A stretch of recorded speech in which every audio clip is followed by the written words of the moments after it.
لوگ ستارے دیکھ کے بچے کا نام بدلتے رہتے تھے.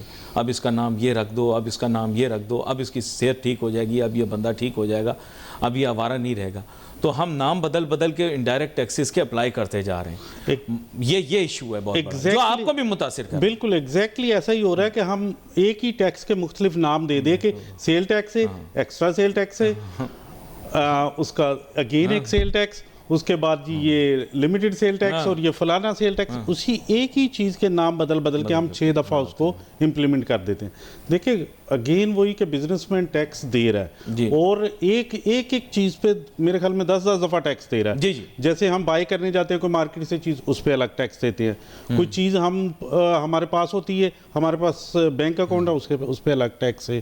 ہم امپورٹ کرتے ہیں, اس پہ الگ ٹیکس ہے. اچھا, اگر نان ٹیکس پیئر کے ساتھ کاروبار کرتے ہیں تو اس کی ٹیکس لائبلٹی بھی آپ بیئر کرتے ہیں. یہی میں نے سنا ہے. یہ بھی ہمارے یہاں ایک پرابلم کہ بھائی اگر دوسرا آدمی ٹیکس پیئر نہیں ہے تو اس کا ٹیکس بھی آپ دیں گے. تو ایسا سسٹم آپ کیوں نہیں بناتے کہ جب کوئی بزنس کر رہا ہے, جیسے ہی کوئی بزنس میں انٹر ہوتا ہے وہ ٹیکس خود بخود دے, ورنہ جو ٹیکس پیئر نہیں ہے وہ بزنس نہ کر سکے. پچھلی دفعہ بھی آپ یہی بات کر رہے تھے کہ جو بھی کاروبار کر رہا ہے وہ رجسٹر ہو گیا, وہ رجسٹر ہونا چاہیے. اور جو بھی کاروبار کر رہا ہے وہ بندہ جب تک رجسٹر نہیں ہوگا اس کا الاؤ نہیں ہونا چاہیے کاروبار کرنا. وہ ٹیکس کا سسٹم آٹومیٹک بنتا جائے گا.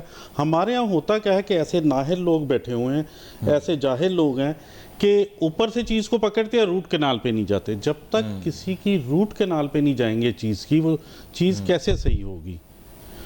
تو اب یہ ایک اور مسئلہ جو ہم دیکھ رہے ہیں وہ یہ ہے کہ بیچ بیچ میں ہم نے دیکھا کہ جب ٹیکس کی مد میں چھوٹ دی گئی یا آسانیاں پیدا کی گئیں, اس سال میں آپ حیران ہوں گے ٹیکس کلیکشن زیادہ رہی. جتنی زیادہ سخت پالیسیاں لاگو کی گئیں ان سالوں میں کم ٹیکس اکٹھا ہوا. یہ بھی دیکھیں مزیدار بات, جس میں آپ نے سخت رکھا مزاج اپنا تو ٹیکس آپ کے کم اکٹھا ہوا. جب آپ نے ہلکا ہاتھ رکھا تو ٹیکس زیادہ اکٹھا ہوا. تو آپ مجھے بتائیں پھر آپ نے کیوں سختیاں کرنی ہیں جب ہلکا ہاتھ رکھتے ہوئے آپ کو ٹیکس زیادہ مل رہا ہے. تو سمجھ نہیں آئی مجھے, ذرا ایکسپلین کیجئے. ہاں میں اسی پہ آتا ہوں علی بھائی. دیکھیں لوگ ہمارے ٹیکس دینا چاہتے ہیں کیونکہ ہر آدمی کو پتہ ہے کہ ٹیکس دیں گے تو یہ ملک چلے گا. لیکن ہمارے یہاں کیا ہے کہ ٹیکس لینے کے لیے اس پہ سختیاں اتنی کی جاتی ہیں کہ لوگ کہتے ہیں یار ہم دینے جا رہے ہیں. یہ جیسے وہ ایک مثال ہے کہ نماز بخشانے گئے تھے, روزے گلے پڑ گئے. تو ہمارے یہاں ایسا ہے کہ اگر ٹیکس دینے جاؤ تو وہ ایکسٹرا اس پہ بہت ساری چیزیں آ جاتی ہیں. تو لوگ کہتے ہیں یار انڈر دا ٹیبل کر لو, ابو دا ٹیبل مت جاؤ. تو جب تک اگین میں وہی جو میں بار بار کہہ رہا ہوں آپ سے, لاسٹ ٹائم بھی یہی بات ہوئی تھی کہ ہم اپنا سسٹم صحیح نہیں کریں گے, اپنے سسٹم کو ٹھیک نہیں کریں گے. دیکھیں جو ریئلٹی ہے اس پہ آئیں, جو ریئل ٹیکس ہے وہ لیں. آپ جیسے ہمیں دن میں میرا خیال ہے کوئی مہینے میں 6 FBR کے نوٹس آ جاتے ہیں, اور وہ ہوتے کیا ہے, بلا وجہ تنگ کرنے والے. جی ہمارے یہاں 29 ادارے ہیں علی, جو میں آپ کو لاسٹ ٹائم بھی بات کر رہا تھا کہ 29 ادارے ہیں. جیسے ابھی ہمارے چیمبر کے ایک ایکس منسٹر ہیں, انہوں نے بھی یہی, ایکس پریزیڈنٹ انہوں نے بھی یہی کہا کہ میری 29 شادیاں ہیں. 29 شادیاں میں نے کی ہیں. جب اس سے ڈیٹیل پوچھی گئی تو انہوں نے کہا جی یہ ادارہ یہ وہ اوبویسلی میرے ساتھ ہیں جو مجھے آ کے تنگ کرتے ہیں. تو ہم جب تک ان چیزوں کو سسٹم کو صحیح نہیں کریں گے, یہ ادارے ہمارے فرینڈلی نہیں ہوں گے, ادارے ہمارے لوگوں کے ساتھ. لیکن ہم نے آپ کو PSW دے دیا نا, وہ تو آپ پہ بھی لاگو ہوتا ہے. سنگل ونڈو آپ کو چاہیے تھی, سنگل ونڈو. سر سنگل ونڈو یہ نام کا PSW ہے, ابھی تک نظر تو کچھ نہیں آ رہا. ہمارے یہاں کسی چیز کی کوئی بھی نظر آنے والی چیز مجھے تو آج تک کوئی, جیسے آپ کہیں کہ یہ آپ نے گورنمنٹ نے فیسلٹی دی, یہ نام کاغذوں کی حد تک دے دیتے ہیں, لیکن اس کا جب وہاں جاتے ہیں تو آپ کو پتہ ہوتا ہے کہ کیا پرابلمس ہیں. یہ بڑا اہم نقطہ آپ نے بیان کیا ہے. اس کے ساتھ ساتھ IMF کی خواہش یہ بھی ہے کہ پاکستان اپنے ٹیکس کی جو محصولات ہیں ان میں وقت کے ساتھ ساتھ اضافہ کرتا رہے. لیکن بات یہ ہے اگر معاشی ترقی کی رفتار سلو ہوگی تو پھر اضافہ کیسے ہوگا, یہ پہلے مجھے ایکسپلین کرتے.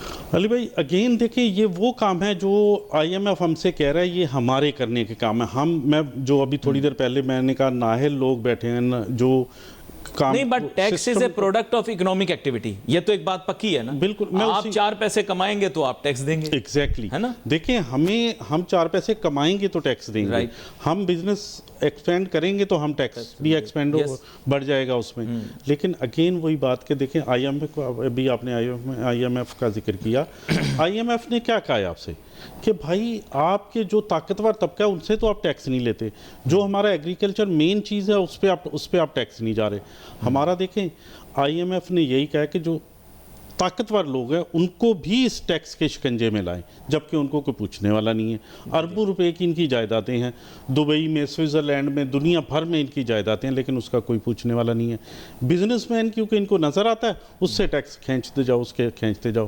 اب ایک بجلی کا بل لے لیں, لاسٹ ٹائم بھی میں نے بات کی تھی, اس پہ دیکھیں 25 قسم کے ٹیکس انہوں نے لگائے ہوئے ہیں. وہ بھائی تم سوئے ہوئے ہو, کہاں کس ملک میں ایسا ہوتا ہے, کس کنٹری میں ایسا ہوتا ہے کہ اتنے زیادہ ٹیکس آپ لگا کے اور اس پہ وجہ یہی ہے کہ ان کا کہنا یہ ہے کہ چونکہ آپ براہ راست ٹیکس نہیں لے پا رہے تو پھر آپ نے بلا واسطہ یعنی انڈائریکٹ ٹیکس لینے. اب اس کا لینے کا مسئلہ یہ ہے کہ آپ کو پتہ ہے بلا واسطہ بھی لوگ ٹیکس دینے کے لیے تیار نہیں ہیں, تو پھر زبردستی کون سی ایسی ایسینشل سروسز یا یوٹیلیٹیز ہیں جس میں پہلے آپ کو یاد ہے ٹی وی لائسنس کی فی بھی اسی میں آ جاتی ہے. جی بالکل, ابھی بھی میرے خیال ابھی بھی آ رہی ہے. ٹھیک ہے, تو وہ کہتے ہیں کہ یہ بائی کمپلشن ہے, بجلی کا کنیکشن تو ہر کسی کے گھر میں ہوگا, تو اس کو زبردستی ٹیکس یہ سارے دینے پڑ جائیں گے, کوئی بچے گا نہیں. میں ہمیشہ لوگوں کو یہی کہتا ہوں کہ بہتر وہی فارمولہ ہے جو انہوں نے بتایا کہ جس لمحہ آپ شہری پاکستان کے آپ کو جب ایک شناختی کارڈ نمبر دے دیا گیا تو پھر اس کے مطلب یہ کہ وہ یو آئی این بن گیا, یونیورسل آئیڈینٹی نمبر آپ کا بن گیا, آئیڈینٹیفیکیشن نمبر بن گیا. باہر کے ملک میں جیسے ایس ایس این ہوتا ہے, یہاں پہ یو آئی این آپ کا پابند ہو گیا, آپ کو ڈبل کرنے کی ضرورت ہی نہیں ہے کہ آپ جا رہے ہو ٹیکس کا علیحدہ نمبر نکال رہے ہو, اس کا علیحدہ نکال رہے ہو. ایک نادرا کے پاس پورا ڈیٹا بیس موجود ہے, اسی سے چلو. کیوں آپ اس سے متفق ہیں؟ بالکل 100% اس سے متفق ہوں, اور یہ کیا بھی ہے انہوں نے. دیکھیں آپ ایک کلک کریں اور آپ کے پاس ساری چیزیں, بندے کا بایو ڈیٹا نظر آ جائے. بالکل آ جائے گا. اچھا نہیں وہ ہماری صورت میں نہیں, دیکھیں اس کو کلیئر کر لیں, وہ عام شہری کی صورت میں ہے کہ وہ آ جائے گا ڈیٹا. مین ایشو یہ ہے کہ جو لائف سٹائل پریفرنسز ہیں اور جو اور چیزیں ہیں جن کی بنیاد کے اوپر ایک بندے کی ویلتھ کا تخمینہ لگایا جاتا ہے, وہ اپلائی ہو رہی ہے کامن سٹیزنز پہ, ایوری سٹیزن پہ اپلائی نہیں ہو رہی. اب میری بات کی گہرائی کو سمجھ لیں, حالات واقعات کے تحت میں اس سے آگے نہیں بولوں گا. بالکل ایسا ہی ہے. اس کو ریزالو کرنا ہے نا, اس کو کنسیل کر کے کیا فائدہ ہے؟ آپ کو کوئی کنسیل کر کے فائدہ ہے کہ آپ فیکٹری کے مالک ہیں؟ اس کو چھپا کے کیا حاصل ہوگا؟ کوئی فائدہ نہیں, کوئی اس میں صحیح بات ہے. ہم تو آلریڈی ڈکلیئرڈ ہے, ہماری تو ہر چیزیں ان کے سامنے ہیں, ہم تو ایک کھلی کتاب ہیں. بزنس مین تو کہتے ہیں کہ یار اچھا ہے, ہم نے تو قرضے بھی لیے ہیں, وہ بھی اس کے اندر آ جائیں گے, دکھائی دے جائیں گے. ہم تو کہہ رہے ہیں کہ ہمارے پاس جو کچھ ہے سب کچھ نظر آئے, لیکن اگین وہی کہ جن کو لانا ہے ان کو لا نہیں رہے, اور جن کو جب تک ان کو نہیں لائیں گے ملک ایسے ہی چلتا رہے گا. آئی ایم ایف ایسے ہی کڑی سے کڑی شکایت لگاتا اور دیتا رہے گا, نئی شکیں وہ لگاتا جائے گا. کیونکہ دیکھیں آئی ایم ایف کے جو ہمارے کام کرنے کے ہیں وہ آئی ایم ایف کر رہا ہے. ایگزیکٹلی یہ 11 پوائنٹس انہوں نے کیا دیے, یہی تو دیے ہیں کہ بھائی آپ کے جو گورنمنٹ کے لوگ ہیں, آپ کے جو ٹرانسپیرنسی پہ بہت فوکس ہے, ٹرانسپیرنسی پہ بہت, وہ کہتے ہیں آپ ٹرانسپیرنسی. اچھا وہ نہیں بتاتے, یہ ابھی 3 دن سے انہوں نے شور مچایا ہوا کہ پیٹرول کی قیمت, بھائی انہوں نے جو باقی چیزیں بتائی ہیں آپ کو, ٹرانسپیرنسی کے نسخے بتائے ہیں کہ بھئی ہر چیز بالکل کانچ کی طرح صاف ہونی چاہیے, وہ نہیں بتا رہے. بھائی وہ بھی تو لاگو ہوگا نا جب آپ کسی کے اوپر یہ شرط رکھ دیں گے کہ وہ اپنی مکمل تفصیل آپ کے سامنے بیان کر دے. یہ شفافیت کا پہلا قدم ہوگا. تو تاجر صنعت کار تو راضی ہیں, کیونکہ یہ تو آلریڈی بہت ساروں کا تو یہ کلیم ہے کہ ہم حصے سے زیادہ دے رہے ہیں, جتنا بنتا ہے اس سے زیادہ دے رہے ہیں. بہت سارے کاروباریوں کا کہنا ہے, مجھے نہیں پتا. مطلب ہے ہی یہ نا, یہ تو حقیقت ہے کہ ہمارا ایک عام بزنس مین, میں نے آپ کو جیسے بتایا کہ ابھی آپ تھوڑی دیر پہلے سم کی بات کر رہے تھے, آپ سم میں ایک کارڈ ڈلواتے ہیں, ایک بیلنس ڈلواتے ہیں, اس پہ آپ کا ٹیکس فوراً کاٹ دیا جاتا ہے. اس کے بعد جتنی کالز کرتے ہیں جی اتنا ٹیکس, اتنی کال, اتنا ٹیکس, یہ تو ایک ہی وہی ٹیکس ہم 3 4 دفعہ دے رہے ہیں. ہمارے یہاں یہی پرابلم ہے کہ جو آ رہا ہے شکنجے میں اس کو کھینچتے جا رہے ہیں, جو نہیں آ رہا اس کو کوئی پوچھنے والا نہیں ہے. یہ بڑا عام نقطہ آپ نے بتایا, لیکن جو پرابلم یہی آ رہی ہے کہ جو شکنجے میں آ گئے نا, ان کی پوزیشن دیکھ کر جو لوگ شکنجے میں نہیں ہیں نا, وہ محسوس کرتے ہیں کہ بہتر ہے کہ ہم نہیں ہیں شکنجے میں, بہتر ہے کہ ہم نہیں ہیں. اچھا, اور بہت آپ جیسے بھائی مشورہ بھی دے دیتے ہیں کہ یار یہ نہ کرنا, یہ کرو گے تو پھر ہماری طرح تمہاری بھی 36 ہو جائیں بالکل گی. ایسا ہی ہے. نہیں غلط بول رہا ہوں؟ بالکل صحیح بات یہ ہے. آپ لوگ بھی کہتے ہیں نا، مشورہ دیتے ہیں بھائی کیوں کر رہے ہو، دیکھو ہم لوگ بھگتا رہے ہیں کتنے 16 تو ہم نے ملازم رکھے ہوئے ہیں اکاؤنٹنگ میں، اس میں جو کہ یہی کاغذ سیدھے کرتے رہتے ہیں پورا دن. ایسا ہی ہے ایسے. علی دیکھیں لاسٹ ٹائم بھی وہی بات پھر اگین کی کوئی باتیں تو وہی ہوں گی جب تک یہ ان باتوں کو ریکٹیفائی نہیں کیا جائے گا ہم آگے نہیں بڑھ سکتے. اچھا یہ بھی میں ایک نقطہ اور ملا دوں. انہوں نے کہا کہ وی وانٹ ڈاکیومنٹڈ اکانومی. بہت سارے بزنس مینوں سے انہوں نے پوچھا تو انہوں نے کہا کہ آپ کا کیا خیال ہے کہ اگر ہم ان رجسٹرڈ ہیں یا ہم ٹیکس پیئر نہیں ہیں تو آپ کے خیال سے ہماری ڈاکیومنٹیشن نہیں ہوگی؟ تو میں نے کہا مجھے نہیں پتا. کہہ رہے ہیں دیکھو ہمارے کھاتے ان کے کھاتوں سے بھی زیادہ باریک ہوں گے کیونکہ ہم نے تو ٹیکس پے نہیں کرنا، ہم نے ایک ایک روپے منافع کا حساب رکھا ہوا ہوتا ہے. کہنے لگے ڈاکیومنٹیشن ہماری ان صنعت کاروں سے جو اپنے ٹیکس پے کر رہے ہیں ان سے زیادہ اچھی ہے. میں نے کہا اچھا. کہہ رہے ہیں ہمارے پاس ہر ایک چیز کا واؤچر اور کاغذ ملے گا آپ کو، لیکن ہم نے میں نے کہا یہ کیا بات ہوئی، آپ کو بھی آنا چاہیے نا آگے بڑھ کے. اب دیکھیں دکانداروں نے ریفیوز کر دیا. انہوں نے کتنی اسکیم چلائی دیکھیں. ریٹیلر والی آپ نے سنا ہوگا، ہمارے پاس تو شاید اس پروگرام کے کوآرڈینیٹر بھی آئے تھے، تو انہوں نے دکانداروں نے نہیں کرائی. آپ نے سنا ہوگا بہت اسکیم لگائی. علی ایسا ہی ہے کہ ان کے پاس ڈاکومنٹیشن جو یہ کہتے ہیں نا اگر ہو تو یہ آئی ایم ایف یہ چیزیں کیوں مانگ رہے ہیں؟ سمپل بات ہے نا. اگر آپ کے پاس ہر چیز ڈاکومنٹیڈ ہے، آپ کے ہر چیز آپ کے پاس اکارڈنگ ٹو لا ہے ان کے سسٹم کے مطابق، اور جیسے بزنس مین کو تو کبھی کوئی پرابلم نہیں آئی. آپ کو ہر دفعہ دیکھیں آج ان کی جو شرائط ہیں ان میرا خیال 18 19 20 مہینوں میں 64 شرائط انہوں نے لگا دی ہیں جو مختلف نوعیت کی، جو جب کچھ بجٹ سے وابستہ جب یہ وہ لے کے جاتے ہیں یوں پلندہ ان کے سامنے رکھتے ہیں، اس میں وہ دیکھتے ہیں یہ غلط ہے، یہ صحیح ہے، یہ غلط ہے، اور 11 اور نہیں وہ ایڈ کر دیتے ہیں. تو بھائی آپ کا ڈاکومنٹیشن کہاں صحیح ہے؟ اگر صحیح ہے تو وہ کیوں اس طرح مانگ رہے ہیں؟ اچھا یہ بھی یاد رکھیں کہ یہ جو شرائط ہوتی ہیں یہ مشاورت سے طے کی جاتی ہیں، مطلب یونیلیٹرل نہیں ہے. یہ گورنمنٹ کو پہلے ڈسکس کی ہوتی ہیں، انہوں نے کہا ہوتا ہے جی فلانی چیز آپ کے پاس ہے، فلانی تفصیل آپ کے پاس ہے، یہ خرچہ آپ کم کرنے کی کوشش کر رہے ہیں. جب ان کی آپس میں اتفاق، اسی کو کہتے ہیں نا سٹاف لیول اگریمنٹ. بالکل اسی کو سٹاف لیول اگریمنٹ ایک اسی طرح کی چیز ہے جیسے بندے نے موٹے موٹے جو نقطے ہیں وہ آپس میں طے کر لیے. تو یہ شرائط ان نقطوں پر ہی ہے، میں آپ کو بتاؤں، جو ان کے ساتھ بیسکلی طے ہوا ہوتا ہے کسی نہ کسی وقت پر. ایسا ہی ہے ایسے. علی جب تک دیکھیں اگین وہی بات ہے کہ جب تک یہ اپنے سسٹم کو صحیح نہیں کریں گے، اپنے آپ کو صحیح نہیں کریں گے، اپنے اخراجات کم نہیں کریں گے، جو بلا وجہ ایک عام سا آدمی آپ 4 گاڑیاں اور 6 پیچھے ڈالے لے کے گھومتا ہے، جب تک یہ کم نہیں ہوگا ہم ایسے ہی روتے رہیں گے. بھائی ایک بندے کی گاڑی کا فیول پورا نہیں ہوتا نا، یہاں ایک بندے کے گاڑی پہ نہیں ہوتا اور ان کے پاس 10 چل رہی ہوتی ہیں. اور ہمارے ماشاءاللہ جو بڑے لوگ ہیں وہ تو آپ کو پتہ ہے کہ ایک فوج لے کے چل رہے ہوتے ہیں ساتھ. تو اس میں یہاں پر ایک چھوٹی سی بریک لیں گے، بریک کے بعد واپس حاضر ہوں گے اور اپنی گفتگو جاری رکھیں گے. Let's take a short break.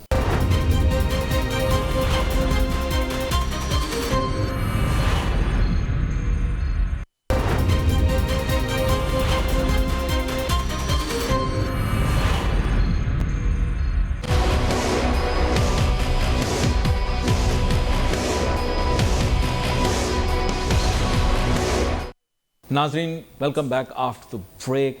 گفتگو جاری ہے فاروق احمد صاحب کے ساتھ، اور میرے خیال سے آسان طریقے سے سہل الفاظ کے اندر آپ کو بتانے کی کوشش کر رہے ہیں from a business means perspective کہ بیسکلی یہ جو ٹیکس اصلاحات ہیں ان کی کیا امپلیکیشنز ہماری اکانومی پہ ہو سکتی ہیں.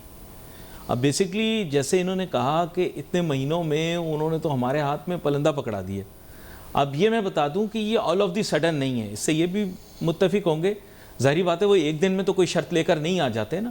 ظاہری بات ہے سٹاف لیول اگریمنٹ ہوا ہوگا، اس میں موٹے موٹے طریقے سے انہوں نے بتایا ہوگا کہ بھائی یہاں پر بھی بہتری کر لو، وہاں پر بھی بہتری کر لو. اب جب وہ چیز پوری نہیں ہوئی ہوگی تو انہوں نے آ کے اس کو سختی سے ایز اے شرط پیش کیا ہوگا، جو میں نے دیکھا کاروبار میں. کیونکہ کاروبار کے اندر کیا ہو رہا ہوتا ہے کہ جس طرح یہ بھی کاروبار زندگی، کاروبار حکومت ہی ہے کہ انہوں نے بھی ہمارے ساتھ کچھ چیزیں طے کی ہوں گی. اچھا یاد رکھیں آئی ایم ایف آ کے پرائیویٹ لوگوں سے آ کے بات تھوڑی کرتی ہے، وہ آ کے آپ سے بات کرتے ہیں. آئی ایم ایف والے آپ سے تو بات نہیں کریں گے نا. بالکل بھی نہیں. اخبار میں یا ٹی وی پہ ہو سکتا ہے آپ کا انٹرویو دیکھ لیں، اس کے اوپر کوئی رائے ترتیب کر لیں، لیکن یہ براہ راست ان سے بات نہیں کریں گے. وہ تو براہ راست آ کے فائنانس منسٹری سے بات کریں گے. اچھا مزے کی بات میں آپ کو بتاؤں کہ جو پالیسی ہے وہ ایف بی آر سے لے لی گئی ہے. اب پالیسی جو ہے وہ فائنانس منسٹری بنائے گی. فائنانس منسٹری سے میری امید ہے کہ وہ زیادہ ریسیپٹیو ہوں گے بزنس مین اور سٹیک ہولڈر سے، ایون کہ عوام کی خواہشات سے. کیونکہ دیکھیں ٹیکسیشن، یہ کیننز آف ٹیکسیشن میں شامل ہے نا کہ بھئی مطلب جس چیز کے اوپر ٹیکس کی شرائط لاگو ہو سکتی ہیں اسی پہ ٹیکس لگ سکتا ہے، جس کا تخمینہ لگایا جا سکتا ہے اسی پہ ٹیکس لگ سکتا ہے. یہ بھی ایک بڑی عجیب سی چیز ہے. یہ آج نہیں بلکہ سینکڑوں سال پرانی یہ تاریخ میں نکلا ہوا. شاید قدیم روم کے اندر بھی جب ٹیکس لگتا تھا تو انہوں نے کہا بھائی جس چیز کے اوپر آپ گنتی کر سکتے ہو جس چیز کی اس پہ ٹیکس لگ سکتا ہے. میں بولوں آسمان میں جتنے ستارے ہیں ان سب پہ ٹیکس لگا دو تو وہ ممکن نہیں ہے. ممکنات کے اندر وہ چیزیں ہیں جو گنی جا سکیں، جن کا حساب لگایا جا سکے. ٹھیک ہے، تو یہ بھی ایک بہت بڑی ایشو ہے جسے ویلیویشن کہتے ہیں. بالکل ایسا آپ لوگوں کے لیے پرابلم آتی ہے، میں نے سنا ہے ویلیویشن کی بہت پرابلم آتی ہے آپ لوگوں کا تو اتنا نہیں ہوتا ہوگا. بہت ساری انڈسٹریز میں ایچ ایس کوڈ کے بہت مسئلے مسائل ہوتے ہیں. نہیں، ایچ ایس کوڈ کا ایسا اتنی پرابلم نہیں ہے علی. دیکھیں اگین وہی ہے کہ بزنس مین کی ہر چیز ڈاکومنٹیڈ ہوتی ہے. بزنس مین بڑا سنبھل کے چلتا ہے، اس کو پتہ ہے کہ کبھی بھی ہمارے کھاتے کھل سکتے ہیں، کبھی بھی کچھ ہو سکتا ہے. تو اگین بزنس مین کو صرف تنگ کیا جاتا ہے. بزنس مین تنگ نہیں ہے، تنگ کیا جاتا ہے اس کو. بزنس مین کی ہر چیز ڈاکومنٹیڈ ہے، ہر چیز کلیئر اینڈ کرسٹل ہے. لیکن آپ لوگ ایکسپورٹر ہیں، ہمیں یہ تاثر دیا گیا کہ آپ کی 5 انگلیاں گھی میں سر کڑائی میں، آپ لوگوں پہ کوئی ٹیکس ویکس نہیں لگتا. علی بھائی ہمیں یہ تاثر دیا گیا، ہمیں ایکسپلین کریں آپ. میں وہی آپ کو بتانا چاہ رہا ہوں کہ ہمارے یہاں ایک یہ بھی پرابلم ہے کہ ہم ہر دوسرے آدمی کو کہتے ہیں کہ یہ بہت اچھا ہے. یہ اپنے گریبان میں نہیں دیکھتے کہ ہم کیا کر رہے ہیں. گورنمنٹ اپنے گریبان میں نہیں دیکھتی کہ ہم کیا کر رہے ہیں. ان کو نظر آ رہا ہے کہ جو بزنس مین فراڈ کر رہا ہے، بزنس مین ٹیکس نہیں دے رہا، بزنس مین نہیں. لیکن اگر ایکسپورٹر صحیح بھی کام کر رہا ہے تو ایکسپورٹر مزے میں تھوڑا واضح کریں مجھے. میں وہی آپ کو بتانا چاہ رہا ہوں کہ ایکسپورٹر کی ہر چیز ان کی نالج میں ہوتی ہے. ایکسپورٹر کی دیکھیں میں اپنی بات بتا رہا ہوں، ہمارا ریمیٹنس آتا ہے، بینک ہمارے سارے پیسے کاٹ کے جو بھی ٹیکس ہے 1% یہ کٹ گیا، یہ بینک چارجز ہو گئے، یہ وہ ہو گئے، یہ وہ ہو گئے، اور اس کے بعد ہمیں پیمنٹ ملتی ہے. جی لیٹ سے جیسے آپ کو یہ بتا رہا ہوں کہ جب پیمنٹ آتی ہے، ایک چھوٹی سی میں بتا رہا ہوں کہ تقریباً $500 بھی اگر آتا ہے تو اس پہ $15-20 تو پہلے انٹرنیشنل چارجز کٹ جاتے ہیں. اس کے بعد 1% آپ کا یہ کٹ گیا. یہ جو ایکسپورٹ پروسیڈ، یہ ایکسپورٹ پروسیڈ جو ہوتی ہے. ٹھیک ہے، تو ایکسپورٹر تو ویسے ہی کلیئر ہے. لوکل میں آپ آئی ڈونٹ نو کیونکہ ہمارا لوکل کا بزنس نہیں ہے، لوکل میں پھر بھی شاید کچھ یہ ادھر آپ کی ایکسپورٹ اورینٹڈ انڈسٹریز آپ اس کے حساب سے بتا رہے ہیں. ہمارا تو بالکل ہر چیز کلیئر ہوتی ہے. ہم تو ٹیکس میں اس میں ہم تو کسی چیز سے چھپا ہی نہیں سکتے. آپ کو رجسٹریشن کرنی پڑتی ہے اپنی باقاعدہ ٹیکسیشن. اوبویسلی ہر چیز کلیئر ہوتی ہے، ہر چیز کی آڈٹ ہوتی ہے. اچھا، یو آر اسٹل ان 0% اور نو؟ نہیں، کس نے کا 0%؟ ہمیں یہ بتایا گیا نا بھئی آپ لوگ 0% انڈسٹریز کے اندر آتے ہیں جو کنونشنل ایکسپورٹرز. نہیں 0% تو کچھ ہے ہی نہیں. 0% دیکھیں کچھ چیزوں پہ ہے. جیسے آپ دیکھیں ہم ایک چیز امپورٹ کرتے ہیں، اس پہ بھی تقریباً 7-8-9% ٹیکس دے کے ہمیں 0% کیا ہے، صرف سیل ٹیکس 0% ہوتا ہے. جو وہ بھی کن چیزوں پہ جو امپورٹ کرتے ہیں چیزیں. لیٹ سے جیسے میں نے کیمیکل امپورٹ کیا، کیمیکل کا میں یعنی ری ایکسپورٹ والی جو چیزیں ہیں وہ علیحدہ اسکیم ہے، وہ الگ ہے. باقی تو کوئی چیز زیرو نہیں ہے. مشینری آپ منگوا سکتے ہیں؟ مشینری بھی نہیں منگوا سکتے. مشینری منگوائیں گے وہ بھی ٹیکس 0% نہیں. مشینری 0% بالکل بھی نہیں. ہاں 0% وہاں پہ ہے جیسے یہ ابھی نئے انڈسٹریل اسٹیٹ لگ رہی ہیں، ان میں گورنمنٹ نے کچھ عرصے کے لیے یہ دیا ہے کہ بھائی آپ ایک دفعہ مشینری جب منگوائیں گے نہیں، کیونکہ وہ گورنمنٹ کی اچھی پالیسی ہے، پروموٹ کر رہی ہے انڈسٹری کو کہ لوگ انڈسٹری لگائیں، اور اس کو وہ 0% کر رہے ہیں. باقی جو پرانی انڈسٹری ہے جیسے ہم یہاں امپورٹ کرتے ہیں، جو بھی مشین امپورٹ کرتے ہیں اس پہ ڈیوٹی لگتی ہے ہماری. نہیں، میں فیکچوئل پوزیشن اس لیے آپ سے جاننا چاہ رہا ہوں کیونکہ بہت ساری چیزوں کے اندر ہمیں کنفیوژن ہوتی ہے. اچھا، الیکٹرسٹی ٹیرف آپ لوگوں پہ انڈسٹریل لاگو ہوتا ہے؟ نہیں، وہ بھی نارمل ہے، کوئی ایسا نہیں. 54 روپیز آج بھی دے رہے ہیں ہم، 54 یا شاید ایسے کچھ ہے. اور اس میں سارے ٹیکسز ریگولر؟ سارے taxes all they are not exempted to you? It's not exempted. Every tax is over there. آپ لوگوں کو انکم ٹیکس بھی دینا پڑتا ہے؟ کارپوریٹ ٹیکس بھی دینا پڑتا ہے. وہ لاگو ہے اگر آپ کے پاس بل ہے، میں شاید نہیں منگوا لیتا ہوں، میں آپ کو دکھا دیتا ہوں کہ آپ دیکھیں گے تو آپ لوگوں کو کارپوریٹ انکم ٹیکس دینا پڑتا ہے. وہی سلیب ہے آپ لوگوں؟ وہی سلیب ہے ہمارا. بلکہ ہمارے ہاں تو شاید ریزیڈینشل کو کچھ رعایت ہیں، بزنس مین کو تو کوئی بھی نہیں ہے. یہ میں اس لیے آپ سے وضاحت لے رہا تھا کیونکہ بنیادی طور پہ ہمیں امپریشن دیا گیا ہے کہ ایکسپورٹر فل مزے میں ہے، اس کے تو وارے نیارے ہیں اور اس کی بات مانی جاتی، باقی لوگوں کی نہیں مانی جاتی. یہ ہمیں تاثر دیا جاتا ہے نا، تو ہمیں یہ لگتا ہے کہ بھئی آپ تو ٹیکس دے ہی نہیں رہے، آپ تو فل ملک کے مزے لے رہے ہیں اور ہر طرح سے آپ کو ایگزمپشن. ویسے میرے خیال سے آئی ایم ایف کی کرنٹ پالیسیوں کے تحت اگر کوئی ماضی میں چھوٹ تھی بھی تو وہ بھی ختم کرنی پڑی ہے، جو میرا اندازہ ہے. دیکھیں علی، اگین میں یہ کہوں گا کہ ہمارے یہ جو آئی ایم ایف نے شرائط لگائی ہیں کچھ صحیح ہیں کچھ غلط ہیں، لیکن پھر بات وہی کہ آئی ایم ایف ہمیں کیوں ڈکٹیٹ کر رہا ہے، ہم آئی ایم ایف کے چنگل سے باہر کیوں نہیں نکل رہے. اس کی وجہ صرف یہی ہے کہ ہم یہ اپنی چیزیں سلو کم کر لیں گے، ہم گورنمنٹ اپنے ٹیکسز دے گی، گورنمنٹ اپنے اخراجات کم کرے گی. دیکھیں اگر آپ کے خرچے ہیں 100 روپیہ، آپ ارن کر رہے ہیں 50 روپے، تو 50 روپے جو ایکسٹرا ہیں وہ تو آپ پھر کسی پہ بوجھ ہی ڈالیں گے نا. تو آپ کو وہ 50 روپے جو ہیں وہ کم کرنے ہیں، اس پہ گورنمنٹ کو پالیسی بنانی ہے کہ ہمیں یہ 50 روپے کا جو انہینس ہے، جو ایکسٹرا ہے، وہ کیسے ریڈیوس کرے. اس پہ کوئی توجہ نہیں دے رہا. وائی؟ کیونکہ وہ شکنجے میں آتے ہیں، وہ خود پکڑے جاتے ہیں اس میں. دیکھیں اخراجات تو انہی کے ہیں سارے نا، ہمارے تھوڑی ہیں. ہم تو ایک پانی بھی پیتے ہیں تو اس کا بھی شاید ٹیکس دیتے ہیں، ہم تو ایک فون کال کرتے ہیں اس کا بھی ٹیکس دیتے ہیں. ان کو ٹیکس نہیں دینا جنرل پڑتے. Statement that Pakistanis don't pay tax is wrong. یہ رانگ اسٹیٹمنٹ ہے جب کوئی کہتا ہے، کیونکہ ہمارے یہاں آپ کو پتا ہوگا سب سے ایزی ہمارا سولوشن یہ ہوتا ہے کہ ہم ٹیکس چور ہیں. آپ کے خیال سے، میرے خیال سے یہ اسٹیٹمنٹ کریکٹ نہیں ہے. ہم ٹیکس چور نہیں ہیں، ہم بحیثیت قوم بھی ٹیکس چور نہیں ہیں. میرا نہیں خیال کہ ہمیں اپنے تاجروں صنعت کاروں کو جو کہ ہمارے ملک کے ٹیکس کا بوجھ سنبھالتے ہیں ان کو بھی ہم ٹیکس چور کہیں. میرا نہیں خیال ہمیں کہنا چاہیے. ہاں دنیا بھر کے اندر یہ ہے کہ ٹیکس بچانے کے لیے آپ کسی بھی ملک میں چلے جائیں، آپ کسی بھی وہاں پر بھی کنسلٹنٹ ہو یا کوئی اور، تو آپ کو ٹیکس بچانے کے مختلف طریقے ضرور بتاتا ہے، لیکن ٹیکس چوری ایک فرق لفظ ہے.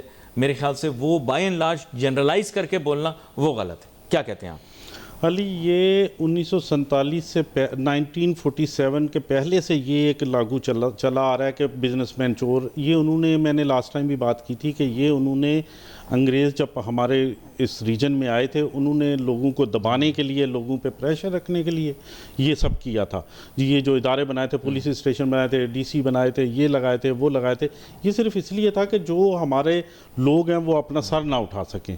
لیکن ہم دنیا نے دیکھیں اپنے آپ کو چینج کر لیا. یعنی ٹیکس سسٹم کے لیے آپ کہہ رہے ہیں کہ یہ انگرینڈ فیکٹ ایک انگرینڈ قسم کی سائیکی ایک کریٹ کر دی گئی کہ صاحب یہ ٹیکس نہیں دیتے. ایگزیکٹلی میں اسی پہ آ رہا ہوں. تو انہوں نے یہ چیزوں کو کنٹرول کرنے کے لیے سارا لوگوں کے دلوں میں بٹھا دیجیے یہ چور ہے، یہ عوام چور ہے، یہ بزنس مین چور ہے، یہ چودھری، یہ جو ہمارا فارمر ہے وہ چور ہے. تو اس کو ختم کرنے کے لیے، اس کو دبانے کے لیے، تاکہ وہ سر نہ اٹھائیں، وہ اپنا آواز نہ نکالیں. تو آپ کہہ رہے ہیں اس میں ٹرانسفارمیشن لانے کی ضرورت ہے، اس تھنکنگ کو چینج کرنے کی ضرورت ہے. آپ دیکھیں کوریا نے آج ترقی کی. کوریا کا جو بجٹ تھا، جو ان کی پالیسیز تھیں، وہ ہمارے اللہ تعالیٰ ان کو جنت نصیب کرے ڈاکٹر محبوب الحق تھے، انہوں نے بنائی اور انہوں نے اس پہ عمل کیا، اور آج دیکھیں کوریا کہاں پہنچ گیا.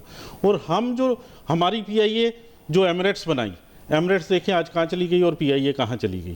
تو مین از دیٹ کہ ہم جو بنانے والے ہیں، جو ہمارے کرتے درتے لوگ ہیں، جو طاقتور لوگ ہیں، انہوں نے صحیح اپنے آپ کو کیا نہیں، انہوں نے بلکہ مزید خراب کیا. یہ آپ نے پھر ایک بات کر دی، آئی ایم ایف سے تھوڑا سا اسے جوڑتا ہوں.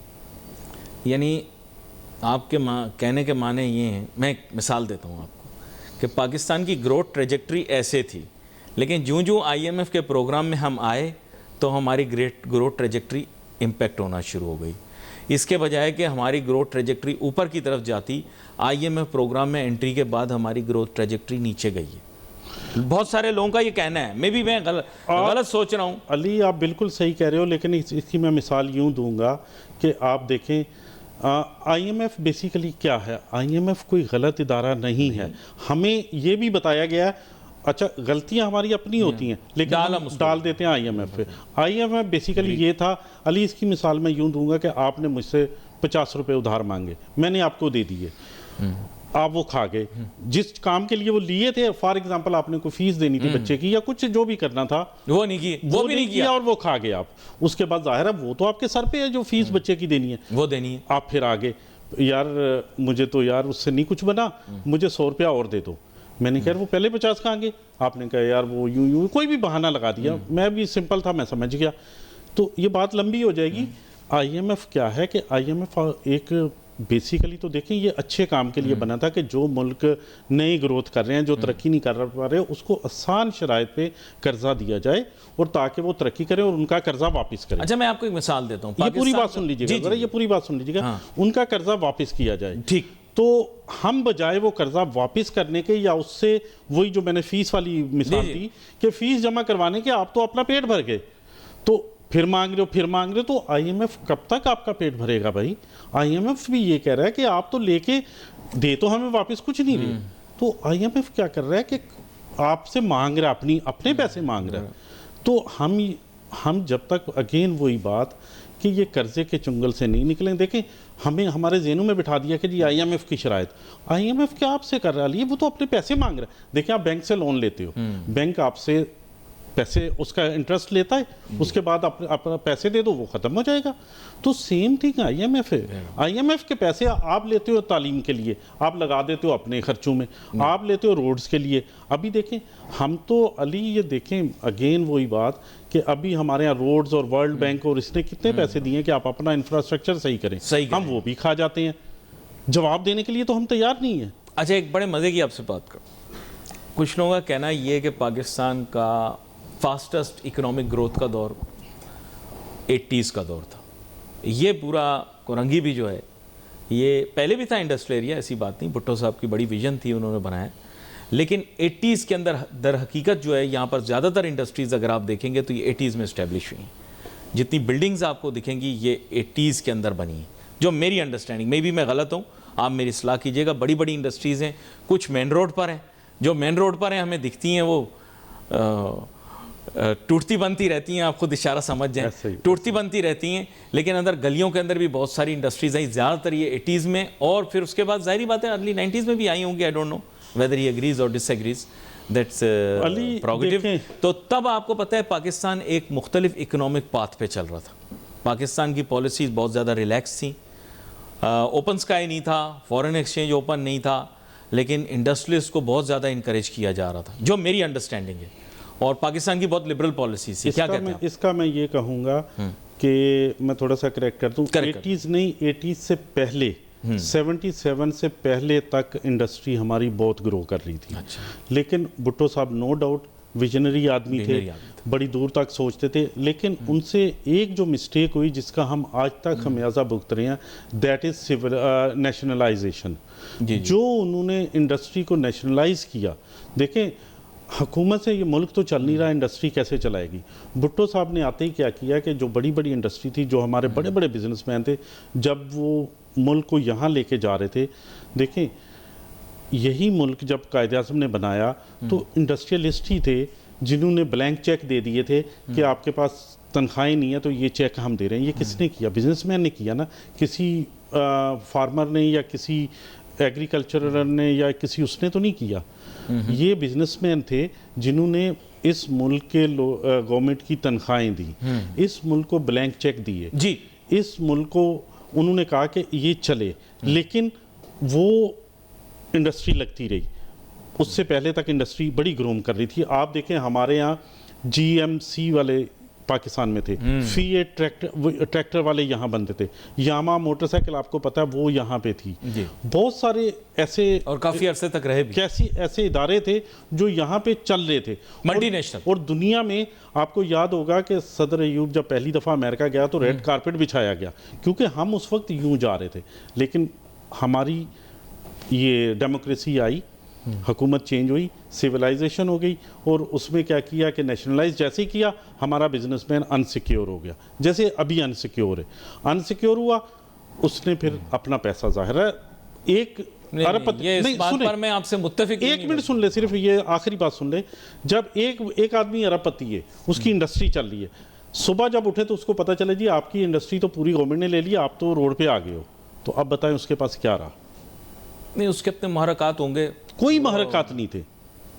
آپ اگر آپ کے ذہن میں کچھ ہے تو بتائیں. نہیں میرے ذہن میں نہیں, میں آپ کو یہ بتا رہا ہوں اس زمانے کی اپنی کوئی موروثی حالات ہوں گے, وہ پھر میں آپ سے کسی اور دن بات کروں گا, کیونکہ آج کل میں نے سیاسیات پر بات کرنا بالکل چھوڑ دیا, جیسے میں نے آپ کو آغاز میں پروگرام کا بتایا تھا. بات یہ کہ اگر اس کے بعد جیسے میں نے آپ کو 80s کی بات کی وہ آپ نے اسکپ کر دی, دیکھیں 80s کے اندر آپ کو پتہ ہوگا یہ نیشنلائزیشن کی پالیسی کو آگے لے کر چلتے ہیں. بڑے مزے کی چیز ہے, لوگ بھول بھال گئے ناظرین, میں ان کے سامنے جب رکھوں گا ان کو فوراً یاد آ جائے گا. بینک ڈیفالٹر یاد آیا آپ؟ بڑے بڑے طاقتور لوگ, آپ کو پتہ ہے کافی عرصے تک بین الاقوامی یہ جتنے ادارے ہیں, ورلڈ بینک, IMF, یہ ان کی شرط کیا تھی کہ آپ کے بینک کا لون دینے کا نظام بالکل شفاف ہونا چاہیے, کیونکہ آپ بااثر لوگوں کو آپ کے نیشنلائز بینک یا اور بینک بھی ان کو لون دے دیتے ہیں اور وہ بینک ڈیفالٹر ہو جاتے ہیں. بڑی لمبی لمبی فہرستیں تھیں, اب تو چھوڑ دیں. اب جیسے نان ٹیکس پیئر کی فہرست نکلتی ہے نا, اس زمانے میں بینک ڈیفالٹر کی فہرست نکلتی تھی. پتہ نہیں ان کو یاد ہو فاروق صاحب کو کہ نہیں یاد ہو. پھر اس کے بعد شرائط یہ رکھی گئیں, جیسے آج کل کہتے ہیں نا کہ صاحب یہ ٹیکس پیئر ہونا ضروری ہے, اس زمانے میں شرط یہ رکھی گئی کہ آپ پارلیمان میں بھی تب بیٹھیں گے جب آپ ٹیکس ڈیفالٹر نہیں ہوں گے. اس طرح آپ کو سوری ٹیکس ڈیفالٹر کیا ہے, بینک ڈیفالٹر. آپ بینک ڈیفالٹر نہیں ہوں گے کیونکہ بینک میں اتنے بڑے بڑے لونز ڈیفالٹ ہوئے, کہتے ہیں پاکستان کئی سال پیچھے, کئی دہائیاں پیچھے چلا گیا, کیونکہ وہ جو کیپٹل پروڈکٹیو طور پر استعمال ہونا چاہیے تھا پروڈکٹیو طور پر استعمال نہیں ہوا. فیکٹریوں کے خالی خول بنے, یعنی سانچے بنے, ان میں پروڈکشن کوئی نہیں ہوئی. اس میں جتنا بڑا کھیل کھیلا گیا وہ آپ تصور نہیں کر سکتے. اگر آپ آج کی تاریخ کے اندر ماضی کے اخبار اٹھا لیں تو میرے خیال سے آپ کو پتہ لگ جائے گا کہ اس قوم کی دولت کس طرح خرچ کی گئی. غلط بول رہا ہوں صحیح بول رہا ہوں؟ بالکل متفق ہوں آپ کے ساتھ اس حساب سے کہ نیشنلائز بینکوں نے کافی غلطیاں کی. یہی دیکھیں, میں آپ کے پوائنٹ سے یہ پوائنٹ نکالوں گا کہ یہ جو ڈیفالٹ ہوئے, جنہوں نے قرضے معاف کروائے, وہ کون لوگ تھے؟ بااثر ہوں گے نا, ظاہری بات ہے, ریل بزنس مین نہیں تھے. وہ جو بااثر لوگ تھے جنہوں نے دیکھا بزنس مین کے پاس تو اتنا پیسہ, بزنس مین تو اتنی ترقی کر رہا ہے, تو وہ بھی اس میں گھسے تو اب پیسہ تو چاہیے.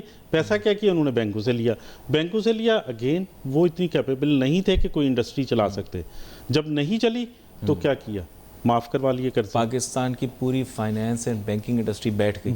غلط بول رہا ہوں؟ بالکل صحیح بات ہے. بین الاقوامی اداروں نے آ کے کہا کہ آپ کی بینکاری کا نظام اتنا ابتر ہو چکا ہے کہ ملک کو چلانے میں آپ کو دشواری ہوگی. اور بڑی بڑے بینکوں کی بیلنس شیٹوں کے اندر اتنے بڑے بڑے لون ڈیفالٹ ہوتے تھے کہ آپ تصور نہیں کر سکتے. اب وہی سوال میں ان سے پوچھوں گا تو فاروق صاحب کہیں گے کہ اب بینکوں کے ڈیفالٹ کے ریٹ بہت کم ہو چکے ہیں. تبھی آپ دیکھیں بینکاری کمپنیوں کے شیئرز جو ہیں وہ اسٹاک ایکسچینج میں اتنے مہنگے ہو گئے ہیں. ورنہ ماضی کے اندر میرے خیال یہ کوئی ایسی ڈھکی چھپی بات نہیں ہے کہ جو یہ لون ڈیفالٹ تھا یہ ملک کا ایک بہت بڑا مسئلہ تھا. لیکن ایسے معاشی مسائل جو بڑے بڑے ہوں ہر چند سال کے بعد بار بار آتے ہیں. Let's take a short break.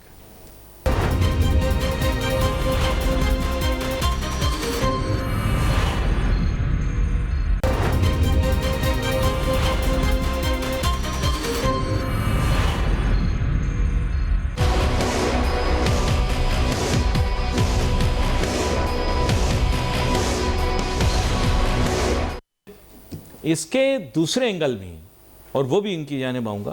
بالکل یہ ظاہری بات ہے انہوں نے تاریخ کو زیادہ گہرائی سے دیکھا پڑھا ہوگا, کاروباری تاریخ کو, اور انہوں نے اس کو ظاہری بات ہے اسی پیرائے میں بیان کیا. لیکن ساتھ ہی ساتھ ان کو یہ بھی بتاتا چلوں کہ جہاں اس کے منفی پہلو تھے کچھ مثبت پہلو یہ آئے.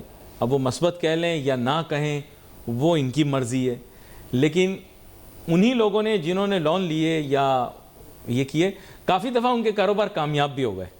آج آپ کو پتہ ہوگا کہ بڑی بڑی انڈسٹریاں, بڑے بڑے سیکٹرز جن کا بار بار ذکر آتا ہے وہ ابھی انہی لوگوں کے ہیں جنہوں نے اس دور میں لگایا.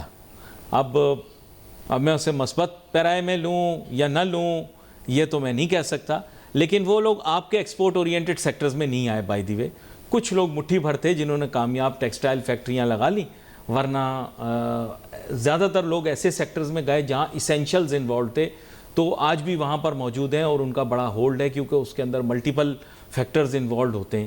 میں فاروق احمد صاحب کا بہت شکریہ ادا کروں گا, آپ شو میں ہمارے ساتھ شامل ہوئے. تشنگی رہ گئی, گفتگو مکمل نہیں ہوئی, بہت سارے موضوعات پہ گفتگو کرنا باقی. اگلے آنے والے پروگرام کے اندر ضرور آپ کے ساتھ اس موضوع پر بات کریں گے. ساتھ ہی ساتھ آپ کے ساتھ بات ہوئی تھی کہ ایئر اینڈ کے اندر لیدر کے نمبرز اور فیگرز بھی آپ کے ساتھ چیک کروں گا کہ صحیح جا رہے ہیں کہ نہیں. وہ اگلے پروگرام کے اندر کوشش کریں گے لیدر انڈسٹری کے بارے میں بات کریں. Wait for messages on Facebook. Ali Nasir my team کو جاتی ہے. اللہ حافظ.